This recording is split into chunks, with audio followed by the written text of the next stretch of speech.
Hello प्यारे बच्चों, एक बार फिर से स्वागत है आपका फिजिक्स की इस क्लास में। मैं आपका फिजिक्स टीचर एस के बजाज और आज हम लोग फिजिक्स 12th क्लास की फिजिक्स के फर्स्ट चैप्टर पे डिस्कस करने वाले हैं। क्योंकि ये जो चैप्टर है ये 12th बोर्ड, नीट और जेई के लिए काफी इंपॉर्टेंट है और साथ साथ में हम लोग ये भी देखेंगे कि ये उन एग्जाम के लिए कितना इंपॉर्टेंट है और क्यों है। ठीक है, तो सबसे पहले हम लोग इसको कवर करेंगे, इसके बेसिक कॉन्सेप्ट को देखेंगे, हम समझेंगे कि ये एक्चुअल में है क्या, उसके बाद इसके क्वेश्चंस को देखेंगे जो कि मोस्ट प्रोबेबली ये पूरा चैप्टर फिनिश होने के बाद हम लोग इसके बारे में डिस्कस करेंगे। ठीक है, सो हमारा जो पहला चैप्टर है बेसिकली वो है आपका इलेक्ट्रोस्टैटिक्स। अब इलेक्ट्रोस्टैटिक्स को स्टार्ट करने से पहले हम थोड़ा इसके पीछे के कुछ लॉजिक को समझ लेते हैं कि आखिर इलेक्ट्रोस्टैटिक्स क्या है, क्यों है और कैसे है। ठीक है, सो आप लोगों ने देखा होगा कि जब सर्दी के मौसम में हम ब्लैंकेट ओढ़ के जब सोते हैं और हम सडनली देखते हैं कि हमारा नाखून जो है ब्लैंकेट के ऊपर ऐसे ऐसे रगड़ जाता है, घर्षण हो जाता है उसके बीच में, तो अचानक से चमक उत्पन्न होती है। वो बहुत कम समय के लिए होती है, जब तक कि हमारा नाखून जो है उस ब्लैंकेट के अंदर ऐसे रगड़ता होता है और उसी समय एक चट-चट की आवाज भी उत्पन्न होती है। तो चूंकि वो जो आवाज है, जो स्पार्कलिंग साउंड है, वो उसी समय उत्पन्न होती है जब हमारा नाखून उस ब्लैंकेट में ऐसे रगड़ रहा होता है और साथ में उसी समय क्या होता है जो है कि लाइट भी प्रोड्यूस होती है थोड़ा सा और उसी समय साउंड भी प्रोड्यूस होता है। ठीक है, अब क्या उस घटना के पीछे कहीं ये इलेक्ट्रोस्टैटिक्स इन्वॉल्व तो नहीं है? और हम फिर से एक और घटना की जिक्र करते हैं कि इस समय बारिश का मौसम है। बारिश के मौसम में आसमान में बिजली चमकती है और बहुत तेज से कड़कती है, तो वहां से साउंड भी प्रोड्यूस होता है और साथ में चमक भी प्रोड्यूस होती है और कहीं ना कहीं वो आकाशीय बिजली जमीन पे, धरती पे गिरती भी है जहां पे बहुत सारा विनाश करती है। तो क्या इन सब घटनाओं के पीछे कहीं ये इलेक्ट्रोस्टैटिक्स तो इन्वॉल्व नहीं है? क्या कहीं इलेक्ट्रोस्टैटिक्स के कारण ऐसा तो नहीं हो रहा? एक और घटना बताता हूं मैं। आप लोग जब सडनली कार से जाते हो और कार रोकने के बाद आप जब जैसे ही कार का दरवाजा खोलोगे तो आप अगर फील करोगे तो बहुत कम समय के लिए एक छोटा सा झटका महसूस होगा। उस झटका, उस घटना के पीछे कहीं इलेक्ट्रोस्टैटिक्स तो नहीं है? चलो मैं एक और एग्जांपल आपके सामने रखता हूं। आप घर पे बाल संवारते हैं कंघी से, आप काफी समय तक जब उस कंघी से ऐसे ऐसे ऐसे संवारते रहेंगे और फिर आप कागज के छोटे छोटे टुकड़े या फिर कुछ डस्ट पार्टिकल जो छोटे छोटे हैं उनके पास उस कंघी को जब ले जाओगे तो ऐसे करोगे तो वो उन छोटे पार्टिकल को कंघिया अपने तरफ आकर्षित कर लेगी, अट्रैक्ट कर लेगी। कहीं उन घटना के पीछे ये इलेक्ट्रोस्टैटिक्स तो नहीं है? हाँ, तो बच्चों मैं आपको बता दूं, ये सारी घटनाएं, पूरी की पूरी जो घटना हमने अभी देखा, सबके पीछे आपका इलेक्ट्रोस्टैटिक्स है। अब हमारे पास सवाल ये आता है कि ये क्या है इलेक्ट्रोस्टैटिक्स, क्यों है इलेक्ट्रोस्टैटिक्स, कैसे काम करता है इलेक्ट्रोस्टैटिक्स? तो बेसिकली हमने देखा कि इलेक्ट्रोस्टैटिक्स क्या कर सकता है, जैसे कि आकाशीय बिजली को जमीन पे गिरा सकता है, आकाशीय बिजली प्रोड्यूस कर सकता है, उत्पन्न कर सकता है।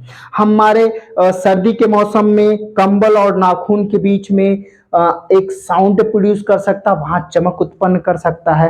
और एक एक गांव में एक बच्चा लोग एक्सपेरिमेंट करते हैं कि एक प्लास्टिक की कुर्सी के ऊपर किसी बच्चे को बैठा देते हैं और पीछे से कपड़े से इस तरीके से हवा चलाते हैं और कुछ समय बाद वो पूरा जो कुर्सी है, जो चेयर है, वो पूरा कंप्लीटली चार्ज हो जाता है और उस कुर्सी को कोई दूसरा पर्सन छूता है या दूसरा बच्चा छूता है तो उसको हल्का सा जो है कि झटका महसूस होता है, या फिर वो बच्चा जो उस कुर्सी पे बैठा है वो उठ के जाने की कोशिश करेगा तो वो उसको थोड़ा सा हल्का सा झटका महसूस होगा। ये भी घटना इलेक्ट्रोस्टैटिक्स का ही पार्ट है। तो हमने देखा कि इलेक्ट्रोस्टैटिक्स क्या कर सकता है। अब हम ये देखेंगे कि इलेक्ट्रोस्टैटिक्स क्यों है बेसिकली, और इलेक्ट्रोस्टैटिक्स का मतलब क्या है, ये काम कैसे करता है। तो बच्चों मैं आपको बताऊं कि इलेक्ट्रोस्टैटिक्स जो है बेसिकली, इलेक्ट्रोस्टैटिक्स शब्द को हम लोग अगर अलग अलग समझने की कोशिश करें तो देखो बच्चों यहाँ पे इलेक्ट्रो अलग कॉन्सेप्ट है और स्टैटिक्स अलग कॉन्सेप्ट है। देखा आपने, इलेक्ट्रो मतलब होता है चार्ज, आवेश, जिसको हम लोग क्या कहते हैं, देयर इज नथिंग, इसको हम लोग कहते हैं चार्ज, ठीक है, जिसे हिंदी में हम लोग क्या बोलते हैं, आवेश भी बोलते हैं। और स्टैटिक्स का मतलब होता है बच्चा लोग, जो वस्तु गति नहीं करती है, विराम अवस्था में होती है, रेस्ट कंडीशन में होती है, उसे हम स्टैटिक्स बोलते हैं। तो बेसिकली इसका मतलब हो जाएगा रेस्ट, या फिर हम लोग बोल सकते हैं नो मोशन, ठीक है। तो हम लोगों ने देखा कि हम लोग यहाँ पे चार्ज की प्रॉपर्टी के बारे में अध्ययन करते हैं और वो चार्ज रेस्ट कंडीशन में होता है। मतलब एक आवेश होगा, आवेश स्थिर अवस्था में होगा और हम उस आवेश के बारे में जितना अध्ययन करेंगे वो पूरा का पूरा आपका इलेक्ट्रोस्टैटिक्स कहलाता है, ठीक है, परफेक्ट। चलो अभी हम इसको, बस मैंने शब्दों को, इनके शब्दों को समझाया है, अभी हम लोग समझते हैं इनके इंट्रोडक्शन को। तो बच्चों अब देखते हैं कि चार्ज क्या है और बेसिकली इसको, चार्ज जो नाम है या फिर आवेश नाम है, बेसिकली इसको किसने दिया और ये कहां से उत्पन्न हुआ, इसकी खोज कैसे हुई। हमारा जो अब डिस्कशन का टॉपिक है वो है दैट इज चार्ज, आवेश, इसके बारे में हम समझते हैं।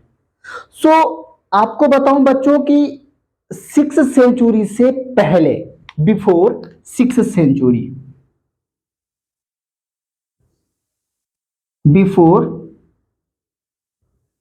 बिफोर 6th सेंचुरी, एक ग्रीक के साइंटिस्ट थे जिनका नाम था थेल्स। क्या नाम था उनका? ग्रीक साइंटिस्ट थे, ग्रीक साइंटिस्ट जिनका नाम था थेल्स। थेल्स नाम के एक ग्रीक साइंटिस्ट थे बिफोर 6th सेंचुरी। एक ग्रीक के थेल्स नाम के एक साइंटिस्ट थे जिन्होंने पहली बार एक एक्सपेरिमेंट कंडक्ट किया, एक एक्सपेरिमेंट किया और उस एक्सपेरिमेंट में उन्होंने एक मटेरियल लिया जिसका नाम था एम्बर, और इस मटेरियल को एक दूसरे मटेरियल के साथ रगड़ा, रब किया, उनके बीच में फ्रिक्शन किया, फ्रिक्शन जनरेट किया। कौन सा मटेरियल था वो मटेरियल था आपके पास वुल, ठीक है, क्या था? वुल, ठीक है। तो अंबर को वुल के साथ उन्होंने पहली बार रगड़ा, घर्षण कराया और फिर उन्होंने देखा कि ये जो अंबर है, ये जो अंबर मटेरियल है, ये अन्य छोटे छोटे टुकड़े वाले डस्ट पार्टिकल्स को, कागज के टुकड़ों को अपनी तरफ आकर्षित करने लग गया। क्या करने लग गया? आकर्षित करने लग गया। किनको? छोटे छोटे पार्टिकल्स को, चाहे वो कागज के टुकड़े थे या अन्य जो है डस्ट पार्टिकल थे, ठीक है। तो उन्होंने इस घटना को देखा और उन्होंने ये तब देखा जब उन्होंने वुलन क्लॉथ से या वुल से अंबर मटेरियल को आपस में रगड़ा और रगड़ने के बाद उन्होंने देखा कि जो अंबर था वो अपने अंदर एक नया गुण उत्पन्न कर लिया, एक नई प्रॉपर्टी जनरेट कर लिया। और वो कौन सी प्रॉपर्टी थी? किसी अन्य छोटे पदार्थ को अपनी तरफ आकर्षित करना। ये तब हुआ जब अंबर को वुल के साथ रगड़ा गया। लेकिन ये कहानी यही खत्म हो गई, क्योंकि उन्होंने, जो थेल्स थे, उन्होंने इस घटना को ऑब्जर्व किया और उसके बाद इसके बारे में कोई डिस्कशन नहीं किया गया। सैकड़ों सालों तक ये ऑब्जर्वेशन ऐसे रहा। फिर 16 सेंचुरी के बीच में, बिटवीन द 16 सेंचुरी, ठीक है, 16 सेंचुरी में एक और साइंटिस्ट थे जिनका नाम था विलियम गिलबर्ट्स। कौन थे? There is nothing, William Gilberts, William Gilberts एक साइंटिस्ट थे, विलियम गिलबर्ट्स। उन्होंने ऐसे कई सारे पदार्थ को ढूंढा, खोज निकाला, जो कि किसी अन्य पदार्थ से रगड़ने के बाद, उनके बीच में घर्षण कराने के बाद अंबर जैसी प्रॉपर्टी रखते थे। अंबर जैसी प्रॉपर्टी का मतलब क्या हुआ? जैसे अंबर अपनी तरफ आकर्षित करता था, वैसे वो पदार्थ भी अपनी तरफ दूसरे हल्के पदार्थों को आकर्षित करने लग गए थे। ये जो थेल्स का एक्सपेरिमेंट था, उसके सैकड़ों साल बाद जो है 16वीं सेंचुरी के बीच में, उनके मध्य में जो विलियम गिलबर्ट्स थे, उन्होंने ऐसे कई सारे पदार्थ को ढूंढा जो कि जो प्रॉपर्टी अंबर रखता था वुल से रगड़ने के बाद, वही प्रॉपर्टी ये जो है इनके द्वारा खोजे गए जो पदार्थ थे वो अपने पास रखते थे। तो ये इनका जो है कि एक्सपेरिमेंट, ये थेल्स के एक्सपेरिमेंट को इन्होंने आगे बढ़ाया और वो कई सारे पदार्थ को उन्होंने खोजा। अब आगे बढ़ता है ये स्टोरी, और फिर जैसे आगे बढ़ता है तब 1646 में एक और साइंटिस्ट अपना योगदान देते हैं इसमें। और वो योगदान क्या होता है? वो साइंटिस्ट हैं हमारे सर थॉमस ब्राउन। उनका नाम था सर थॉमस ब्राउन। ठीक है, sir Thomas brown. Sir Thomas brown 1646 में जिस प्रॉपर्टी के कारण अंबर या अन्य पदार्थ छोटे पदार्थों को, छोटे पार्टिकल्स को अपनी तरफ आकर्षित करने लग जाते थे, उस प्रॉपर्टी को, उस एनर्जी को, वो जो गुण था उसको उन्होंने नाम दिया इलेक्ट्रिसिटी। कौन सा नाम दिया? इलेक्ट्रिसिटी नाम दिया। क्या नाम दिया? इलेक्ट्रिसिटी। ठीक है, इलेक्ट्रिसिटी नाम दिया। ये नाम जो इलेक्ट्रिसिटी नाम है, ये किसने दिया था? सर थॉमस ब्राउन ने। कब दिया? 1646 में। और ये किसको दिया? जो मटेरियल अपनी तरफ आकर्षित करता था, वो गुण जिसके कारण आकर्षण उत्पन्न हो जाता था उसके अंदर, उस गुण को, उस एनर्जी को उन्होंने जो नाम दिया वो इलेक्ट्रिसिटी नाम दिया। अब ये इलेक्ट्रिसिटी नाम आया कहां से? तो मैं आपको बताऊं बच्चों की जो अंबर है, बेसिकली इसका जो ग्रीक नेम है वो है इलेक्ट्रम। क्या है? इलेक्ट्रम। इसका जो ग्रीक नेम है, देयर इज नथिंग, इलेक्ट्रम। ठीक है, इलेक्ट्रम इसका ग्रीक नेम है। और इसी इलेक्ट्रम ग्रीक नेम से सर थॉमस ब्राउन ने इलेक्ट्रिसिटी नेम को डिराइव किया। किसको डिराइव किया? इलेक्ट्रिसिटी नेम को क्या किया? डिराइव किया। किसने किया? सर थॉमस ब्राउन ने। कब किया? 1646 में किया। तो ये घटना थी, शुरू किसने किया? थेल्स ने। चलो अच्छी बात है। और फिर उनके जो है सैकड़ों साल बाद फिर से उसी एक्सपेरिमेंट को आगे कौन बढ़ाता है? विलियम गिलबर्ट्स ने। विलियम गिलबर्ट्स ने क्या किया? ऐसे कई सारे पदार्थ को ढूंढा, ऐसे कई सारे मटेरियल को ढूंढा जो कि अंबर और वूल जैसी प्रॉपर्टी रखते हैं। इसका मतलब है कि ऐसे अन्य कई पदार्थों को ढूंढा जिनको आपस में रगड़ने के बाद जो है वो आकर्षण वाले गुण उत्पन्न हो जाते थे। ठीक है, और फिर उसी प्रॉपर्टी को, जो आकर्षण वाला गुण था जिसके कारण कोई भी पदार्थ अपनी तरफ आकर्षित करता था, उस गुण को जो है कि सर थॉमस ब्राउन ने 1646 में उस गुण का नाम उन्होंने इलेक्ट्रिसिटी रख दिया। और जो इलेक्ट्रिसिटी शब्द है वो बेसिकली अंबर पदार्थ से आया, अंबर मटेरियल से आया, क्योंकि अंबर मटेरियल का जो ग्रीक नेम है बेसिकली वो इलेक्ट्रम है, और इलेक्ट्रम से उसने डिराइव किया इलेक्ट्रिसिटी को। परफेक्ट। अब हम लोग आगे ये देखते हैं कि जैसे हमने किसी एक मटेरियल को, सपोज करो कि मैंने क्या किया बच्चों कि यहां पे मैंने एक अंबर, ये एक रॉड ले लिया अंबर का। ठीक है ना, ये हमारे पास रॉड हो गया अंबर का। ठीक है, परफेक्ट। और हमने इसको क्या किया कि एक वुलन क्लॉथ से, ये हमारे पास एक वुलन क्लॉथ है। परफेक्ट। ये हमारे पास क्या है बच्चों? ये वुलन क्लॉथ है, वुलन। ठीक है, और ये हमारे पास क्या बच्चों? ये अंबर है, एम्बर रॉड है। क्या है? Amber rod. ठीक है, जब हमने इसको इसके साथ रगड़ा, रब किया, फ्रिक्शन कराया इन दोनों के बीच में, तो ये वाला ये जो एम्बर रॉड है, ये छोटे छोटे पार्टिकल को, यहाँ पे जो छोटे छोटे पार्टिकल हैं, इनको अपनी तरफ क्या करने लगा?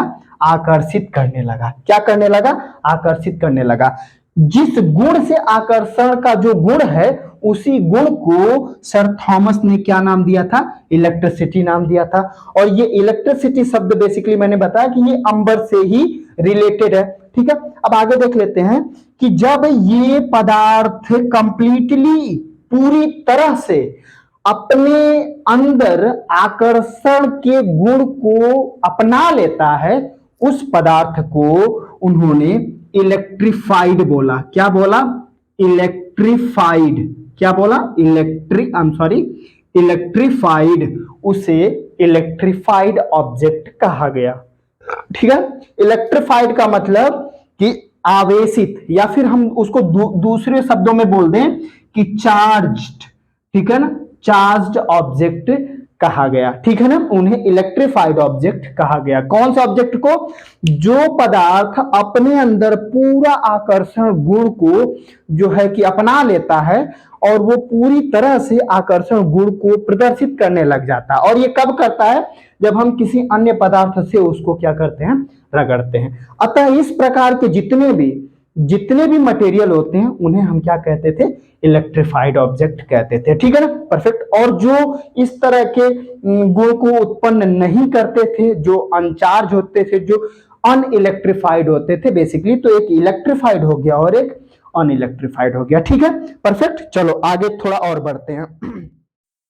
तो बच्चों, आपने देखा कि जो पदार्थ इलेक्ट्रिफाइड हो जाता था, उसे हम लोग बाद में ये कहने लगे कि उस पदार्थ ने अपने ऊपर आवेश ग्रहण कर लिया। जो मटेरियल इलेक्ट्रिफाइड हो जाता था, उसे बाद में यही कहा गया कि वो मटेरियल चार्ज हो गया है, आवेश को ग्रहण कर लिया है। और जो ऐसा नहीं कर पाते थे, उन्हें अनइलेक्ट्रिफाइड या फिर अनचार्ज, अनावेशित जो है, अनावेशित जो है वस्तु कहा गया। ठीक है, तो बेसिकली इस तरीके से हमने वस्तुओं को आवेशित और अनावेशित जो है कि रूप में डिफाइन किया। जैसे कि मैं फिर बता दूं कि जो वस्तु इलेक्ट्रिफाइड हो जाते थे, उन्हें यह कहा गया कि उस मटेरियल ने, उस पदार्थ ने आवेश को ग्रहण कर लिया है, वो आवेशित हो चुका है। ठीक है, और जो ऐसा नहीं कर पाते थे, उन्हें अनइलेक्ट्रिफाइड या फिर अनचार्ज बॉडी कहा गया। ठीक है, अब हमारे पास मुद्दा ये आ गया कि हम ये कैसे पता लगाएं कि जो आवेश है वो कितने प्रकार का होता है, और जो है कि जो आवेश है इसके और भी कैसे गुण धर्म हो सकते हैं, इनके बारे में पता लगाना अभी हमारे पास एक तरह का चुनौती था। तो इसके लिए साइंटिस्टों ने कुछ एक्सपेरिमेंट कंडक्ट किए। अब वो एक्सपेरिमेंट क्या, हम उसको समझते हैं, और वहां से हमें पता चलेगा कि जो चार्ज है, बेसिकली जो आवेश है, वो कितने प्रकार के होते हैं, और जो है कि उन्हें क्या कहते हैं, उनका नाम क्या है। ठीक है ना। सो बेसिकली उनका जो पहला एक्सपेरिमेंट था, वो ये था कि उन्होंने सबसे पहले एक जो है ग्लास लिया। ठीक है, फर्स्ट एक्सपेरिमेंट। ठीक है, एक्सपेरिमेंट 1। ठीक है, एक्सपेरिमेंट 1 में उन्होंने क्या किया कि उन्होंने एक ग्लास रॉड लिया। ग्लास रॉड को उन्होंने सिल्क के साथ क्या किया? रब किया, घर्षण, उनके बीच में घर्षण कराया। और घर्षण कराने के बाद उन्होंने उसको एक इस तरीके के थ्रेड, एक रस्सी लिया बेसिकली, और उसके साथ उन्होंने ऐसे उसको लटका दिया, हिंज कर दिया। ठीक है, यहां से ऐसे लटका दिया। अब इसको, ये है हमारे पास ग्लास रॉड, मैं यहां पे लिख देता हूं इसको, ये हमारे पास है ग्लास रॉड। ठीक है, अब उन्होंने फिर से ग्लास रॉड लिया, और उस ग्लास रॉड को फिर से सिल्क के साथ रगड़ने के बाद उसके पास ले आए, पहले वाले जो ग्लास रॉड था उसके पास, यहां पे ऐसे कुछ यहां पे लेके आए। फिर उन्होंने देखा कि ये जो रॉड हैं इनके बीच में इस तरीके से प्रतिकर्षण बल, रिपल्सन फोर्स लग रहा है, वो एक दूसरे को प्रतिकर्षित कर रहे हैं। क्योंकि ये वाला जो पहला ग्लास मटेरियल था वो भी ग्लास रॉड है और दूसरा मटेरियल भी हमारे पास ग्लास रॉड है। इस पहले को हमने सिल्क से रगड़ के यहाँ पे लटकाया, दूसरे को भी हमने सिल्क से रगड़ के हमने यहाँ पे उसके पास ले गए। और जब उसके पास ले गए तो हमने देखा कि ये दोनों को जैसे हम पास लेके आते हैं, ये दोनों एक दूसरे को प्रतिकर्षित करते हैं, एक दूसरे को रिपेल करते हैं। ठीक है, तो हमने ये अंदाजा लगाया कि इनके ऊपर हो सकता है कि समान आवेश हो और इसके कारण ये एक दूसरे को क्या कर रहे हैं, प्रतिकर्षित कर रहे हैं। अब हमने दूसरा एक्सपेरिमेंट किया। एक्सपेरिमेंट हमारे पास जो है दूसरा एक्सपेरिमेंट 2 में हमने क्या किया, अब हम लोग यहाँ पे इबोनाइट रॉड ले रहे हैं, इबोनाइट रॉड, और इसको हम लोग रब कर रहे हैं किससे, वूलन क्लोथ से, वूलन से। ठीक है, वूलन के साथ। हमने पहला जो एक्सपेरिमेंट किया उसमें ग्लास रॉड को सिल्क के साथ किया और जो हम दूसरा जो एक्सपेरिमेंट कर रहे हैं उसमें एबोनाइट रॉड को वूलन के साथ रब कर रहे हैं, घर्षण करा रहे हैं। तो हमने क्या किया, फिर वही वाला एक्सपेरिमेंट किया। हमने यहां से फिक्स पोजीशन से एक धागा लिया और धागे के साथ, थ्रेड के साथ यहाँ पे हमने जो है कि एबोनाइट रॉड को लटका दिया, हैंग कर दिया, और साथ में यहाँ पे एक दूसरे एबोनाइट रॉड को लिया हमने यहाँ पे और उसको भी सेम किससे, वूलन क्लॉथ से रगड़ कर आपस में उसके पास ले जा रहे हैं। फिर हमने फिर वहां पे देखा कि यहाँ पे भी सेम प्रॉपर्टी हो रही है कि ये एक दूसरे को क्या कर रहे हैं, रिपेल कर रहे हैं, एक दूसरे को प्रतिकर्षित कर रहे हैं। यहां से भी हमने देखा कि एक दूसरे को क्या कर रहे हैं, प्रतिकर्षित कर रहे हैं। अब हमने जो तीसरा एक्सपेरिमेंट किया उस तीसरे एक्सपेरिमेंट में, एक्सपेरिमेंट 3, तीसरे एक्सपेरिमेंट में क्या किया हमने कि एक एबोनाइट रॉड लिया जिसको हमने किससे रगड़ा था, वूलन से, और एक ग्लास रॉड लिया जिसको हमने किससे रगड़ा था, सिल्क से। अब एक ग्लास रॉड और एक एबोनाइट रॉड, इन दोनों को एक दूसरे के पास ला रहे हैं। तो हमने यहाँ पे ग्लास रॉड को क्या किया, ऐसे लटका दिया, हैंग कर दिया, और इसके साथ में यहाँ पे एक जो है, बेसिकली मैं इसको ऐसे दिखा देता हूं, यहाँ पे एक जो है कि किसको, एक एबोनाइट रॉड को ला रहे हैं। तो मैं इसको नोट कर देता हूं, ये हमारे पास ग्लास रॉड है बच्चों, ये ग्लास रॉड है, और ये वाला जो है ये हमारे पास है एबोनाइट रॉड है, बेसिकली एबोनाइट रॉड है। ठीक है, और हमने एबोनाइट रॉड को किससे रगड़ा हुआ है, यहाँ पे वूलन से, और ये ग्लास रॉड को किससे रगड़ा हुआ हमने, सिल्क से। अब जब इन दोनों को एक दूसरे के पास हम ले जाते हैं तो देखते हैं कि ये दोनों एक दूसरे को आकर्षित करते हैं। यहां पे क्या हो रहा था, यहां पे प्रतिकर्षण हो रहा था, रिपल्सन हो रहा था। यहां पे भी क्या हो रहा था, रिपल्सन हो रहा था। लेकिन यहां पे क्या हो रहा, अट्रैक्शन हो रहा है। अब ये थोड़ा क्यूरियस है, हमने फिर दिमाग लगाया कि ये दोनों एक दूसरे को रिपेल कर रहे हैं, इसका मतलब है कि इन दोनों पे, चूंकि दोनों पे समान गुण क्यों होगा, इसका भी जो है सेंस देखिए। ग्लास रॉड को सिल्क के साथ रगड़ा, पहला ग्लास रॉड, दूसरे ग्लास रॉड को भी हमने सिल्क के साथ रगड़ा, तो सेम प्रॉपर्टी जनरेट हुई, और हमने देखा कि ये जो सेम प्रॉपर्टी है, जो समान आवेश है, वो एक दूसरे को प्रतिकर्षित करता है। क्या करता है, प्रतिकर्षित करता है। अब फिर हमने यहाँ पे दूसरा देखा कि हमने एक एबोनाइट रॉड लिया और एक वूलन के साथ उसको क्या किया, रगड़ा, फ्रिक्शन कराया, और फिर एक और दो एबोनाइट रॉड को, दोनों को वूलन के साथ रगड़ के एक दूसरे के पास ले गए। फिर देखा तो ये दोनों के ऊपर समान प्रॉपर्टी, समान आवेश, फिर वो एक दूसरे को जो है प्रतिकर्षित कर रहे हैं। लेकिन हमने जब एक ग्लास रॉड लिया, हमने जब एक एबोनाइट रॉड लिया और जब दोनों को एक दूसरे के पास लाते हैं तो यहां पे इन दोनों के बीच में क्या होता है, अट्रैक्शन होता है, अपोजिट। तब समझ में आया कि जो ग्लास रॉड के ऊपर जो प्रॉपर्टी, जो गुणधर्म, जो आवेश उत्पन्न हुआ था, वो आवेश एबोनाइट रॉड के ऊपर उत्पन्न आवेश से अलग है। और चूंकि अगर समान होता तो वो दूसरे ग्लास रॉड की भांति इसको प्रतिकर्षित कर देता। चूंकि ऐसा नहीं हुआ, इसीलिए हम इस निष्कर्ष पे पहुंचे कि ग्लास और एबोनाइट रॉड के ऊपर जो गुणधर्म उत्पन्न हुआ है, जो आवेश उत्पन्न हुआ है, वो दोनों अलग अलग है। अब इनका नामकरण कैसे किया गया, इसके नामकरण के बारे में देख लेते हैं।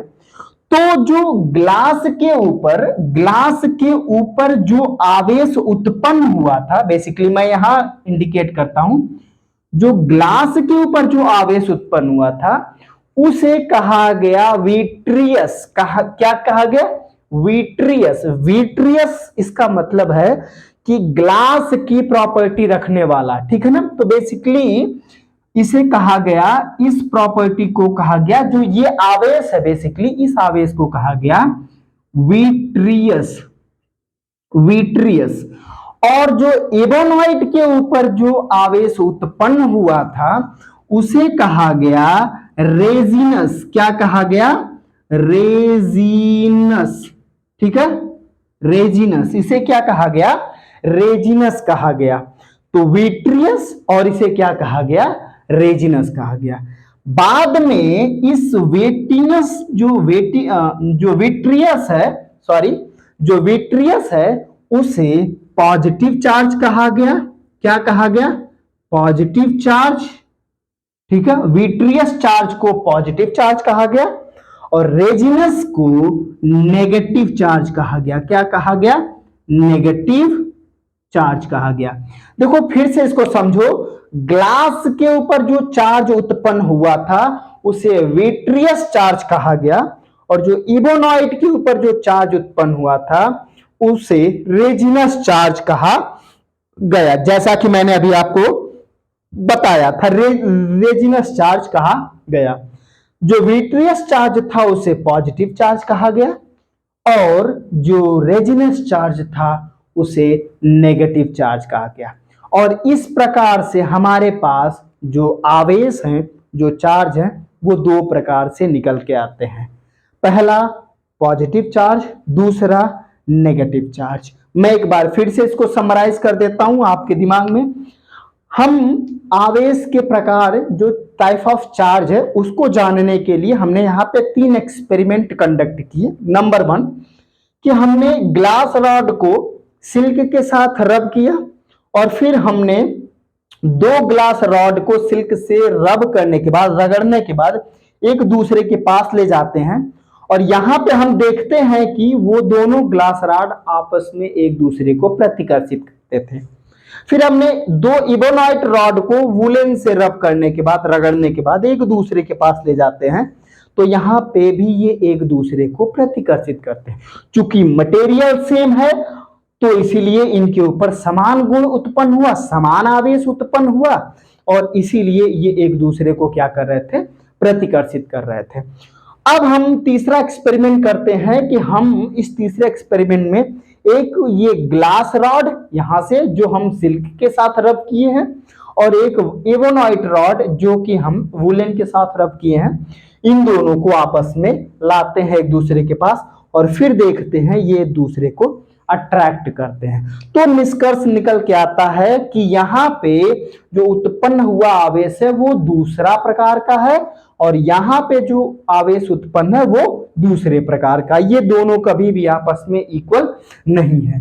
क्योंकि अगर ये आपस में अट्रैक्ट कर लेते दोनों, अगर ये दोनों ग्लास और एबोनाइट रॉड आपस में अट्रैक्ट कर लेता, आकर्षित कर लेता, तो ये निष्कर्ष निकल जाता कि ये दोनों भी समान गुणधर्म वाले होते, समान आवेश वाले होते। लेकिन ऐसा नहीं हुआ। जब ऐसा नहीं हुआ इसका मतलब है कि इसके ऊपर अलग आवेश है और इसके ऊपर अलग आवेश है। तो जो गिलास के ऊपर जो आवेश हुआ उसे हमने विट्रियस चार्ज कहा, और जो एबोनाइट के ऊपर जो आवेश हुआ, जो चार्ज हुआ, उसे हमने रेजिनस चार्ज कहा। फिर से बोल रहा हूं, जो ग्लास के ऊपर जो चार्ज हुआ उसे विट्रियस चार्ज कहा गया, और जो एबोनाइट के ऊपर जो चार्ज था उसे रेजिनस चार्ज कहा गया। और विट्रियस को बाद में डिराइव किया गया पॉजिटिव चार्ज के नाम से, और रेजिनस को बाद में डिराइव किया गया नेगेटिव चार्ज से। और फिर फाइनली हमारे पास दो प्रकार के चार्ज सामने आए, एक पॉजिटिव, दूसरा नेगेटिव। ठीक है, तो ये रहा पूरा स्टोरी पॉजिटिव और नेगेटिव चार्ज के जो प्रोड्यूस होने का और उनके नामकरण तक का। आगे की जो स्टोरी है बेसिकली, अब यहां पे हम लोग ये देखेंगे कि ये तो हमारा जो है एक मैकेनिकल थियरी हो गई, जो चार्ज को बेसिकली हम ये बता रहे हैं कि किस फिनोमिना से चार्ज जनरेट होता है। अगर मैं इलेक्ट्रिकल थियरी को फॉलो करूं तो वहां पे चार्ज को बेसिकली हम दो अलग तरीकों से देख सकते हैं। अब वो थियरी कैसे है उसके बारे में देखते हैं। तो बच्चों, अब हम लोग ये देखते हैं कि इलेक्ट्रॉनिक थियरी के अकॉर्डिंग चार्ज का ओरिजिन क्या है। बेसिकली अभी जो हमने पीछे देखा उसके अंदर कहीं ना कहीं फ्रिक्शन इन्वॉल्व था, मैकेनिक्स का छोटा मोटा पोर्शन इन्वॉल्व था, जिसके कारण हम चार्ज को डिफाइन कर रहे थे आपस में रगड़ने के कारण, और ये सब फिनोमिना था। अब हम यहाँ पे जो इलेक्ट्रॉनिक थियरी है उसके अकॉर्डिंग देखते हैं कि चार्ज बेसिकली कहाँ से ओरिजिन हुआ है। बच्चों, मैं यहाँ पे सबसे पहले तो ये बोलूंगा कि जो जितने भी मैटर हैं बेसिकली सारे मैटर, वर्ल्ड के सारे मैटर, सब किससे बने हैं? मॉलिक्यूल से बने हैं। किससे बने हैं? मॉलिक्यूल से। तो चलो मैं इसको एक्सप्लिट कर देता हूं। ये हमारे पास हो गया मॉलिक्यूल से। ठीक है, सारे मैटर किससे बने? मॉलिक्यूल से।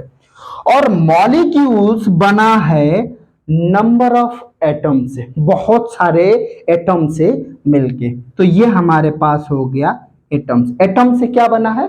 मॉलिक्यूल्स। ठीक है, और एटम का जो सारा प्रॉपर्टी है, जो सारा गुण धर्म है, जो सारा भार है, जो सारा वेट है, वो इसके सेंटर पे होता है।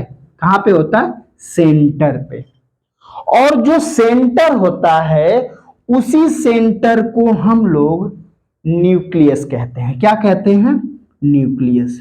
न्यूक्लियस कहते हैं। क्या कहते हैं? न्यूक्लियस कहते हैं। ठीक है, अब फिर से एक बार एक्सप्लेन करता हूं मैं।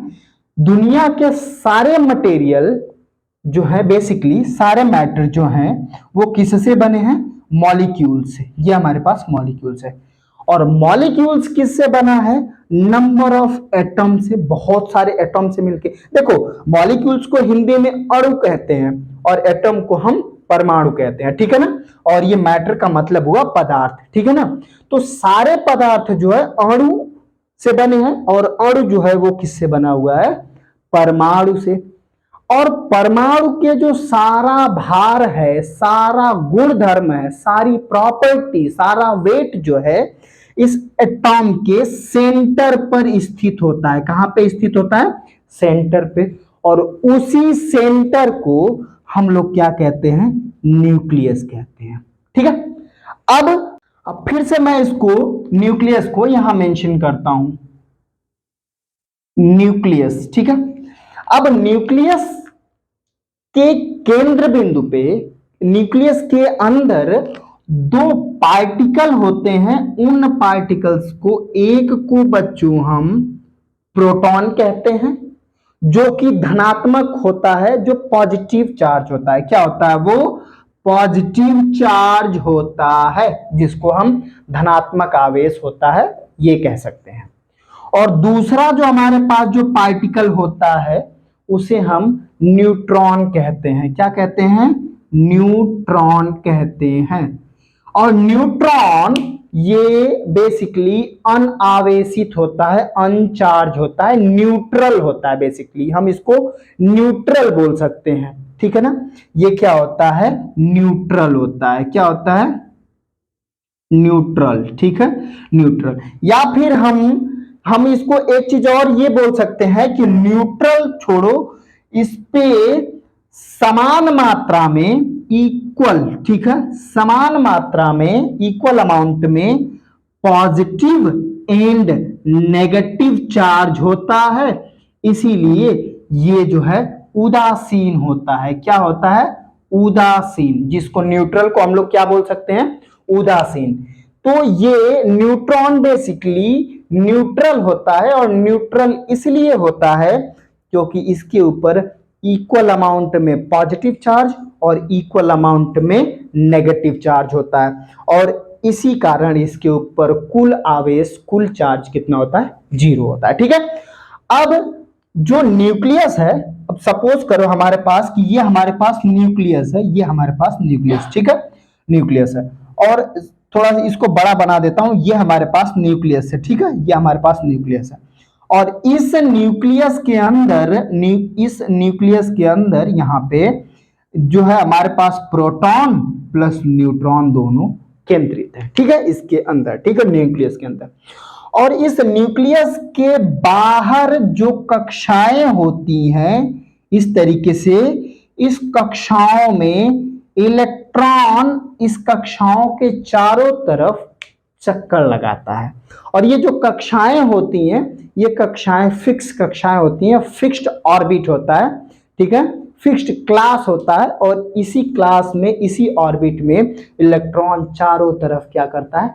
चक्कर लगाता रहता है। मजेदार बात तो ये है बच्चों कि जितना इसके अंदर negative charge, I mean positive charge, जितना इस जो है न्यूक्लियस के अंदर पॉजिटिव चार्ज होता है, उतना ही नेगेटिव चार्ज भी होता है। मतलब जितना प्रोटॉनों की संख्या होगी उतना इलेक्ट्रॉनों की संख्या होगी। सो मैं इसको इंडिकेट कर देता हूं यहाँ पे। ये हमारे पास इलेक्ट्रॉन है जो बाहर के कक्षाओं में क्या कर रहा है? ऐसे मूव कर रहे हैं। देखो यहाँ पे ये जो मैंने इंडिकेशन दिया है, ये मैं नंबर के अकॉर्डिंग नहीं दिया, मैंने ऐसे रैंडमली दे दिया, तो आप इसको थियोरेटिकली मत कंपेयर करना, ठीक है ना।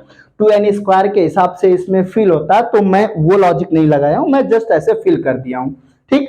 सो ये हो गया न्यूक्लियस का सेंटर, जिसके अंदर हमारे पास प्रोटॉन और न्यूट्रॉन दोनों हैं, और इसके बाहर जितने ऑर्बिट्स हैं, उन ऑर्बिट्स में इलेक्ट्रॉन इसके चारों तरफ चक्कर लगाते रहते हैं। चूंकि न्यूट्रॉन पे तो कोई चार्ज नहीं होता, उदासीन होता है, न्यूट्रल होता है, लेकिन प्रोटॉन पे पॉजिटिव चार्ज होता है, और प्रोटॉन पे जितना पॉजिटिव चार्ज होता है उतना ही नेगेटिव चार्ज इस न्यूक्लियस के चारों जो फिक्स्ड ऑर्बिट है उसके अंदर इलेक्ट्रॉन चक्कर लगाते रहते हैं। इसका मतलब है कि प्रोटॉन और इलेक्ट्रॉन, इन दोनों की जो वैल्यू है, इन दोनों का जो क्वांटिटी है, नंबर ऑफ इलेक्ट्रॉन और नंबर ऑफ प्रोटॉन आपस में बराबर होते हैं, और इनके आवेश भी आपस में बराबर होते हैं, ठीक है।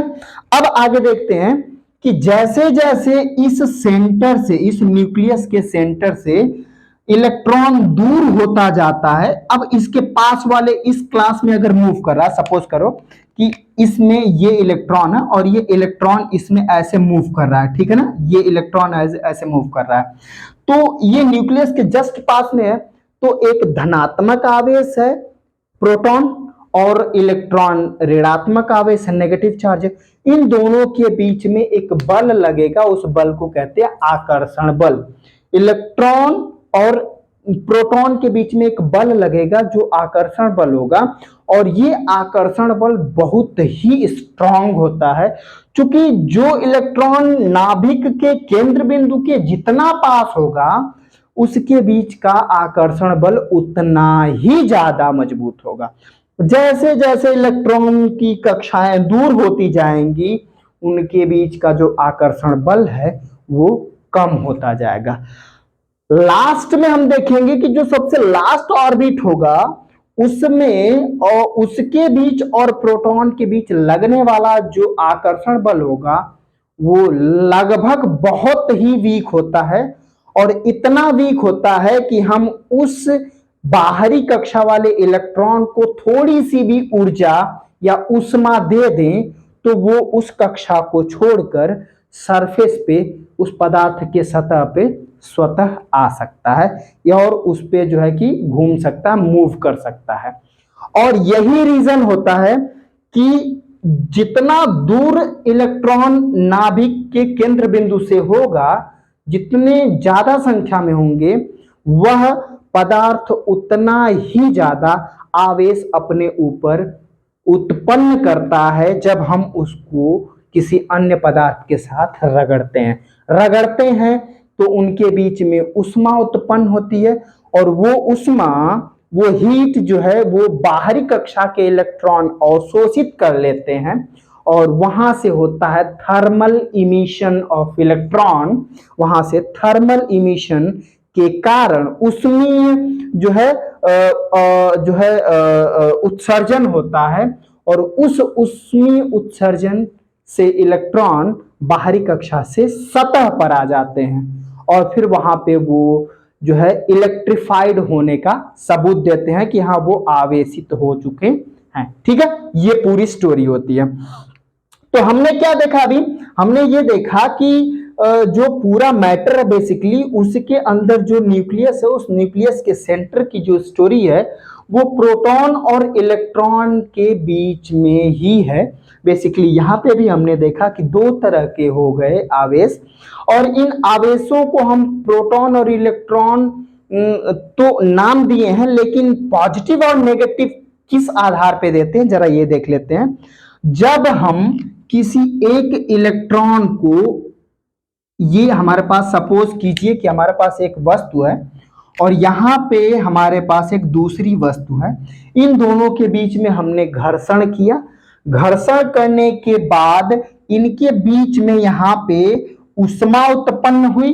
उस ऊष्मा के कारण इस सतह का इलेक्ट्रॉन उत्सर्जित होके इसके ऊपर चला गया। अब इससे इलेक्ट्रॉन चूंकि उत्सर्जित होके इसके ऊपर गया है तो इसमें इलेक्ट्रॉनों की कमी होगी जिसको बोलते हैं डेफिशिएंसी। इस पे इलेक्ट्रॉन की कमी होगी और जिस पे इलेक्ट्रॉन की कमी होगी वो हो जाएगा पॉजिटिव चार्ज। क्या हो जाएगा? Positive charge. और जिस पे इलेक्ट्रॉन की अधिकता हो जाएगी, जो पदार्थ इलेक्ट्रॉन ग्रहण कर लेगा, वो हो जाएगा नेगेटिव चार्ज। तो इस तरीके से हम लोग जो पॉजिटिव और नेगेटिव चार्ज की जो व्याख्या, जो एक्सप्लेनेशन है इलेक्ट्रॉनिक थियरी के आधार पे हम करते हैं कि जब इलेक्ट्रॉन अपने लास्ट क्लास में, लास्ट ऑर्बिट से थर्मल इमिशन के कारण उसके सतह से उत्सर्जित होकर किसी अन्य पदार्थ के सतह पे चला जाता है, तो जिससे उत्सर्जित होता है वो पॉजिटिव चार्ज हो जाता है और जो इलेक्ट्रॉन को एक्सेप्ट कर लेता है, जो ग्रहण कर लेता है, वो नेगेटिव चार्ज हो जाता है। और इस तरीके से हमारे पास दो टाइप के चार्ज फिर से सामने आते हैं, एक है पॉजिटिव चार्ज और दूसरा है नेगेटिव चार्ज। ध्यान रहे बच्चों, यहां पे हम लोग कभी भी चार्ज को इस बिहाफ पे कभी एक्सप्लेन नहीं करते, कौन सा, कि एक इलेक्ट्रॉन है और एक प्रोटॉन है। नहीं नहीं नहीं, इस आधार पे तो बिल्कुल नहीं होता। मैंने फिर अभी बताया ये तो पार्टिकल हैं जो न्यूक्लियस के अंदर घूमते हैं, ठीक है, जिनकी संख्या आपस में बराबर होती है। ठीक है, ये तो वो पार्टिकल हैं और इनकी संख्या आपस में बराबर होती है। क्योंकि इनका जो नेचर होता है, जो इनकी प्रॉपर्टी होती है, एक की पॉजिटिवली होती है और दूसरी के नेगेटिवली होती है। एक पॉजिटिव होता है, दूसरा नेगेटिव होता है और उनके बीच लगने वाला आकर्षण बल स्ट्रांग होता है। ठीक है, और जैसे जैसे उस न्यूक्लियस प्रोटॉन से दूर इलेक्ट्रॉन जाता है वैसे वैसे उनके बीच का बल कम होता है और जब बल बिल्कुल कम हो जाता है तो थोड़ा सा घर्षण भी ऊष्मा उत्पन्न करता है और उस ऊष्मा के कारण इलेक्ट्रॉन पहले पदार्थ से दूसरे पदार्थ में जंप कर जाता है या जो है कि ट्रांसफर हो जाता है। और यही फिनोमिना, ये जो घटना है, यही घटना जो है किसी भी पदार्थ को आवेशित करती है और इस प्रकार से चार्ज हमारे पास दो प्रकार के सामने आते हैं। ठीक है, तो ये जो कॉन्सेप्ट था वो इलेक्ट्रॉनिक थियरी के आधार पे था। ठीक है बच्चों, अब हम लोग आगे के जो कॉन्सेप्ट हैं उसके बारे में डिस्कस करेंगे और देखेंगे, और वहां पे हम जो है कि प्रॉपर्टी ऑफ चार्ज डिस्कस करेंगे। अगला जो हमारा लेक्चर होगा, ठीक है, उस लेक्चर में हम यही डिस्कस करेंगे कि प्रॉपर्टी ऑफ चार्ज बेसिकली क्या होता है, और फिर आगे हम Coulomb's law, electric field, electric potential, all these things discuss करेंगे डिटेल्स में। तब के लिए आपका ध्यान रखो बच्चों, बाय बाय, थैंक यू।